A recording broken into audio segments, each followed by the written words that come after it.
नमस्कार दोस्तों, मैं सरोज पांडे। आजकल एग्ज़ाम शुरू हो गए हैं। मैट्रिक वाले का भी एग्ज़ाम चल रहा, यानी क्लास 10 वाले का, और 12th का भी एग्ज़ाम चल रहा है। इस एग्ज़ाम के दौर में मैंने सोचा कि अपने बच्चों को कुछ टिप्स हम दे दें। एग्ज़ाम में सफलता पाने के टिप्स बाय सरोज पांडे। जिस समय मैंने एग्ज़ाम दिया था 1988 में मैंने मैट्रिक का एग्ज़ाम दिया, 1990 में मैंने आईएससी का एग्ज़ाम दिया और 1993 में मैंने बीएससी का एग्ज़ाम दिया। लेकिन आज 2024 में जब आप सबका एग्ज़ाम शुरू हो गया है, सबसे पहली बात कि आज बोर्ड एग्ज़ाम स्टार्ट हो गया, यानी कि मैट्रिक वालों का बोर्ड एग्ज़ाम शुरू हो गया है। आज पहला दिन उन बच्चों ने एग्ज़ाम दिया और आगे भी उनका एग्ज़ाम चलता रहेगा। कल 12 वाले का एग्ज़ाम शुरू हो रहा, आर्ट्स वाले का कल है, यानी कि मेरा बेटा कल एग्ज़ाम देने जाएगा। परसों साइंस वाले का शुरू होगा, 12 का साइंस का एग्ज़ाम शुरू होगा। एग्ज़ाम में सफलता पाने के लिए हम क्या कर सकते हैं? मेरी तरफ से सिर्फ 3 टिप्स है। इस पर आप लोग ध्यान दीजिएगा तो एग्ज़ाम में 90% से ऊपर नंबर लाया जा सकता है। मैं खुद 70% या उससे ऊपर ही नंबर ला पाया था, लेकिन बात तब 90s की है। लेकिन आज 2024 में बच्चों के पास मोबाइल है, जो आपके सारे प्रश्नों का उत्तर दे सकता है, समझा सकता है। वो सुविधा हमारे ज़माने में नहीं थी। आज लगभग सभी चैप्टर, क्वेश्चंस उपलब्ध है मोबाइल पर, सोशल मीडिया पर। उसको समझाने वाले लोग हैं, इंग्लिश में, हिंदी में, क्वेश्चंस को एक्सप्लेन करने वाले लोग हैं। अब अगर इतने हेल्प के बावजूद कोई बच्चा 90%, 95% से ऊपर नहीं लाता है, तो वो समझदार नहीं हुआ। क्या करें एग्ज़ाम में कि हम सबको, यानी आप सबको एग्ज़ाम में सफलता मिले। मेरे घर में मेरी बेटी का क्लास 8 का बोर्ड एग्ज़ाम अगले महीने से है। मेरा बेटा का बोर्ड एग्ज़ाम कल से है, मेरे बेटा का इंटरमीडिएट का एग्ज़ाम कल से है। पहली बात तो सब जानते हैं और बहुत ही इजी बात है, स्टडी, पढ़ाई। जो बच्चे स्कूल जाए या कॉलेज जाए, रेगुलर स्कूल कॉलेज जाना चाहिए। आप कहेंगे तो बहुत आम बात है, लेकिन जो बच्चे अब्सेंट करते हैं उनके लिए क्या कहूँ। तो पहला फॉर्मूला तो वही है, डेली स्कूल या कॉलेज जाना चाहिए जब उनका क्लास चल रहा हो। दूसरी बात, घर में स्टडी। उसके बाद मैं दूसरे नंबर पर बात करूँगा, दोस्तों की क्या भूमिका है और हमारे परिवार के लोगों की क्या भूमिका है, और अंत में हमारे गॉड और गुरु, ये हमारे लिए क्या कर सकते हैं। तीनों फैक्टर मिल जाएगा तब आपको मिलेगा 97% या उससे ऊपर का मार्क्स। मेरा जीवन का सौभाग्य रहा है कि मैं जिस गुरु का शिष्य हूँ, ओशो का शिष्य हूँ, उन्होंने जीवन भर 100% मार्क्स लाए। और उनके कॉपी को चेक करने के लिए, जब वो एमए का एग्ज़ाम दे रहे थे, उनके कॉपी को चेक करने के लिए जानबूझ करके इलाहाबाद के एक प्रोफेसर के पास ओशो का कॉपी भेजा गया, ताकि वो प्रोफेसर कहीं न कहीं से एक नंबर काट के इनको 100 तक नहीं पहुंचने दे। लेकिन कमाल तो तब हो गया जब इलाहाबाद के उस नामी प्रोफेसर ने, जो सबसे स्ट्रिक्टली कॉपी चेक करते हैं, उनके सामने जब ओशो का कॉपी आया तो उन्हें भी ओशो को 100 में 100 मार्क्स देना पड़ा। यानी कि आपका जो आंसर हो वो आपके अपने लैंग्वेज में होना चाहिए। साइंस और मैथ पर ये नियम लागू नहीं होता। मैथ्स में आपको आंसर वैसा ही देना पड़ेगा जैसा कि है, उसमें बहुत ज़्यादा दिमाग नहीं चला सकते हैं। साइंस में भी अपने मन से बना करके आंसर नहीं दिया जा सकता, लेकिन जो बाकी सब्जेक्ट है, हिंदी है, इंग्लिश है, एसएसटी है, संस्कृत है, कंप्यूटर है, इन सब में आप अपना दिमाग लगा सकते हैं। तो पहली बात मैं सभी बच्चों से कहूँगा, स्कूल और कॉलेज रेगुलर जाइए। दूसरी बात, जहाँ आपको प्रॉब्लम हो, अपने टीचर से, अपने ट्यूटर से पूछिए। बच्चे जानते भी नहीं और पूछना भी नहीं चाहते हैं, ये बहुत बड़ी बीमारी है। मैंने हमेशा इस बात के लिए कहा है, जो चीज़ नहीं जानते हो, रात को पॉइंट में उसको लिखो और कल क्लास में टीचर से पूछो। या जहाँ आप ट्यूशन पढ़ते हैं वहाँ अपने टीचर से पूछिए, कोचिंग में जाते हैं वहाँ पूछिए। शर्माने से काम नहीं चलेगा। अपनी कमी को टीचर को बताना चाहिए। अगर कोई मरीज अपने डॉक्टर से ही बीमारी छुपाने लगे तो नुकसान किसका है? मरीज का है।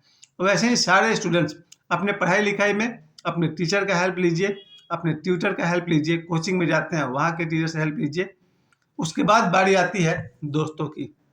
दोस्तों का हमारे जीवन में बहुत बड़ा रोल है पढ़ाई लिखाई के मामले में। शायद मुझे कहा जाए, मेरे टीचर तो मेरे पिताजी रहे हैं, उन्होंने मुझे क्लास 6 तक पढ़ाया है। अगर आपका भी सौभाग्य है, आपके माता पिता बहुत ही एजुकेटेड हैं, पढ़े लिखे हैं, उनसे भी आपको गाइडलाइन लेनी चाहिए। अब नंबर आती है दोस्तों की। वैसे तो सारे के सारे दोस्त एक ही गाली उनके लिए मेरे पास है, सारे के सारे दोस्त बहुत ही डैश डैश डैश होते हैं, यानी कि कमीने होते हैं। मेरे लिए भी वही बात सही है, उनके लिए मैं कमीना हूँ। खैर, दोस्तों से मैंने प्यार भरा गाली दिया उनको, क्योंकि सारे दोस्त बहुत ही जीवन में इम्पोर्टेंट है। मैंने अपने जीवन में जो कुछ भी पाया है उसमें दोस्तों का बहुत बड़ा हाथ है। भगवान करे कि आपके ऐसे दोस्त भी मिले जो आपकी पढ़ाई लिखाई में आपका साथ दे सके। यानी कि दोस्तों के साथ स्टडी करना बहुत अच्छी बात है। जो बुक आपके पास नहीं हो वो दोस्त के पास होना चाहिए। जो नोट्स दोस्त के पास है उससे मांग के लिखिए। हो सके तो क्लास में भी अपने उन दोस्तों के साथ बैठिए जिनका पढ़ाई लिखाई से कुछ लेना देना हो। तो आप ग्रुप स्टडी कर सकते हैं। अपने घर में दोस्तों को बुलाकर साथ में पढ़ाई कीजिए, या दोस्त के घर जाकर के पढ़ाई कीजिए, ग्रुप में पढ़ाई कीजिए। ये है दोस्तों की भूमिका। जब मैं अपने समय में था, मैट्रिक से लेकर के बीएससी तक, मैंने अपने दोस्तों के साथ पढ़ाई की। सौभाग्यवश मैं उनके बहुत काम आ सका, और मैंने दोस्तों से बहुत कम सीखा है। मैट्रिक की एग्ज़ाम मैंने अपने बल पे किया, आईएससी से बीएससी तक मेरी पढ़ाई मैंने अपने बल पे किया। लेकिन मैं अपने साथ 4-6 दोस्तों को भी साथ में मिलकर हम लोग पढ़ते थे, और मुझसे जो बन पड़ा मैंने हेल्प लिया। तो मेरा दूसरा सजेशन है, पढ़े लिखे दोस्तों का साथ अच्छा होता है। जो आप उनका साथ दीजिए वो आपका साथ दें। यानी कि क्लास में भी पढ़े लिखे दोस्त के साथ रहिए, कोचिंग में भी रहिए, घर पर भी बुलाइए, उनके घर पे जाइए, यानी कि ग्रुप स्टडी कीजिए। और तीसरा नंबर आता है हमारे गुरुदेव या भगवान। वैसे तो भगवान माता पिता दोस्त दुश्मन कुत्ता बिल्ली अजगर सब में भगवान का वास है, वहाँ तक नहीं पहुँच पाएंगे। अब मैं गुरु की भूमिका आपको बताता हूँ। अगर आपके जीवन में कोई सदगुरु आ गए हों, और बहुत सारे बच्चे हैं जिन्होंने 5 वर्ष की उम्र में ही अपना गुरु चुन लिया।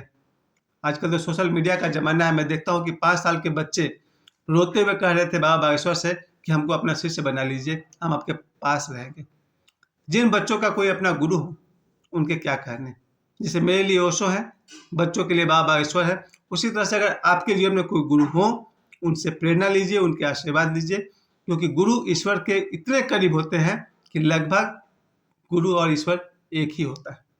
खैर, अगर आपके जीवन में गुरु हो तो बहुत अच्छा, न हो तो अपने टीचर को ही गुरु मानिए, अपने माता पिता को गुरु मानिए, दोस्तों को गुरु मत मानिए, वो लोग गुरु नहीं होते हैं, महागुरु होते हैं।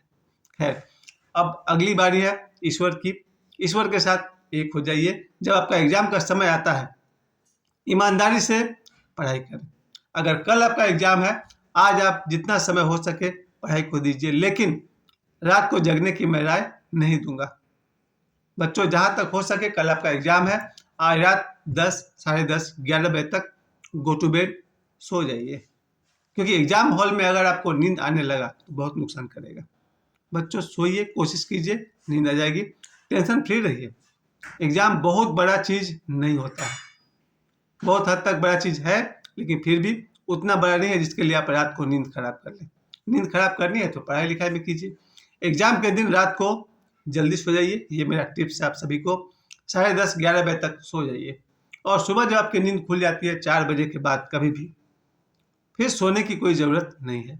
सुबह 4 बजे के बाद भी फ्रेश होकर के थोड़ी सी पढ़ाई कर सकते हैं।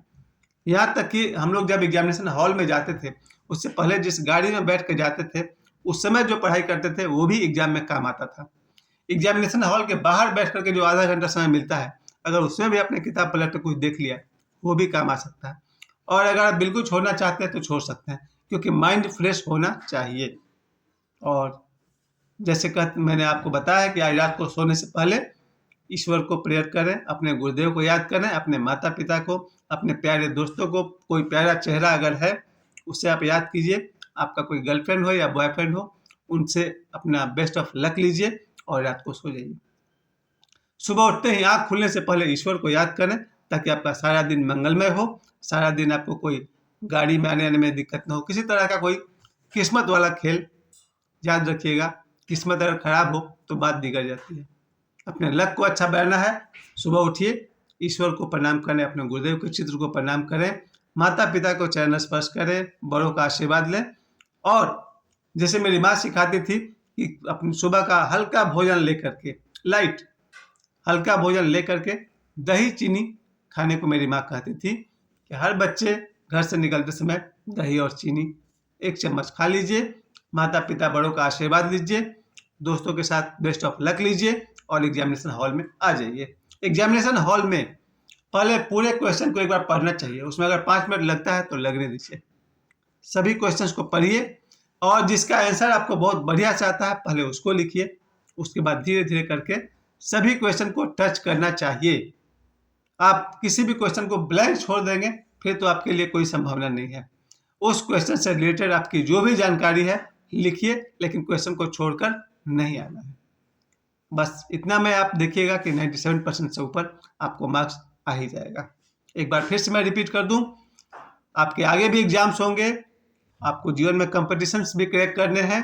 इन सब का एक ही फॉर्मूला है, पढ़ाई एग्जाम के दिनों में नहीं बल्कि सालों भर पढ़ाई करना चाहिए। और एग्जाम के एक दिन पहले चैन से सोइए, नींद आए या ना आए वो आपका काम नहीं है, आंख बंद करके सो जाइए और सुबह उठिए। बात वही फिर से रिपीट है, ईश्वर को प्रणाम करिए, अपने गुरुदेव को प्रणाम करिए, फिर आंखें खोलिए, माता पिता को चरण स्पर्श कीजिए और दही चीनी खाकर एग्जाम देने जाइए। आपको एग्जाम के लिए बहुत बहुत सफलता मेरे तरफ से। कल जिनका भी एग्जाम है उन सबको मेरे तरफ से बेस्ट ऑफ लक और एग्जाम की बहुत सारी शुभकामनाएं। कामयाब होइए, सफल होइए, बहुत सारा आशीर्वाद। समय देने के लिए आप सभी को बहुत बहुत धन्यवाद।